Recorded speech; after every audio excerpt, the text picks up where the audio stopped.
a quiet kind of defiance. In a town where a man's worth is measured by what he hides, one lawman chooses to stop running. This is a story of quiet defiance, of love that doesn't ask permission, and the kind of strength that doesn't bend.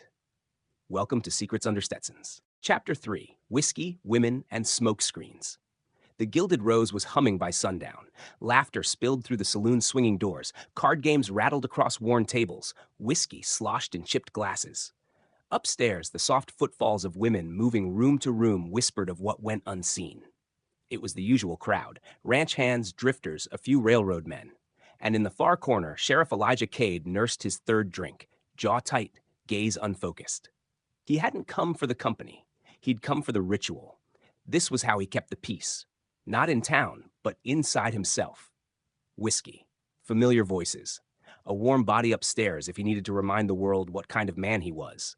Or at least, the kind they expected him to be. Millie leaned against the bar, watching him. You gonna keep pretending you like that rot gut? Or switch to something worth tasting? Elijah glanced up and gave her a tired half smile. It ain't about the taste. She shook her head, but didn't press. Everyone had their habits. Across the room, a poker game turned tense. A man stood too fast, his chair toppling behind him. Elijah didn't flinch. One hand rested near his holster, but he stayed seated. A word from Millie calmed the table. No blood tonight. As things settled, a shadow moved into the saloon's entrance. Elijah didn't have to turn to know who it was. Liam Prescott had a way of entering a space that made it feel smaller. Not because of his size, but because of the attention he pulled, like a shift in the wind. He wore a cleaner shirt now, though still rough spun, sleeves rolled to the elbow. No hat tonight, just tousled hair and eyes that scanned the room without fear or apology. When his gaze landed on Elijah, something passed between them, unspoken, sharp. Liam crossed the room slowly, each step measured. He didn't sit beside the sheriff. He just leaned on the bar a few feet away. Quiet night, he said casually. Elijah didn't look at him. Could change. Everything does. The sheriff took a slow sip. You get that job yet?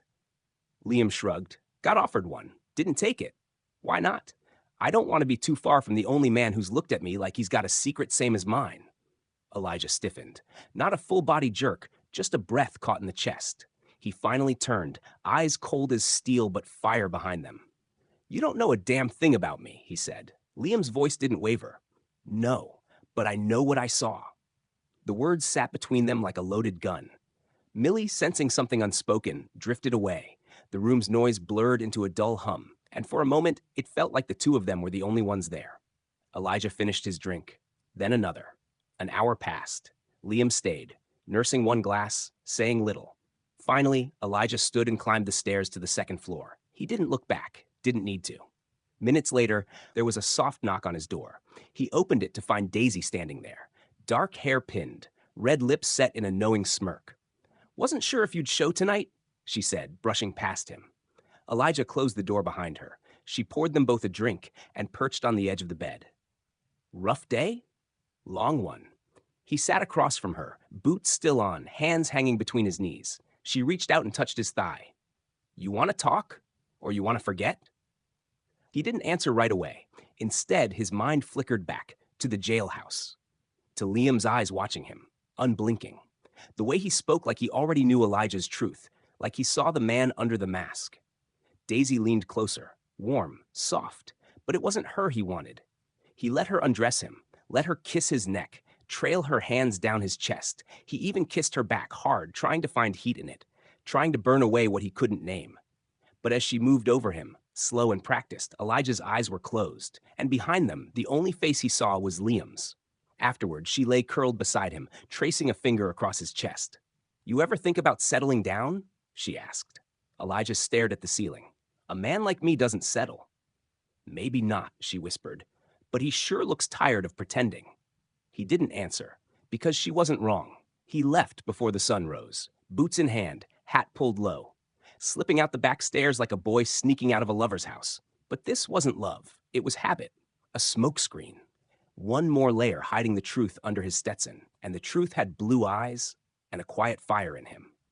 Secrets didn't stay buried forever, not even in Sheridan. Until next time, the dust hasn't settled yet.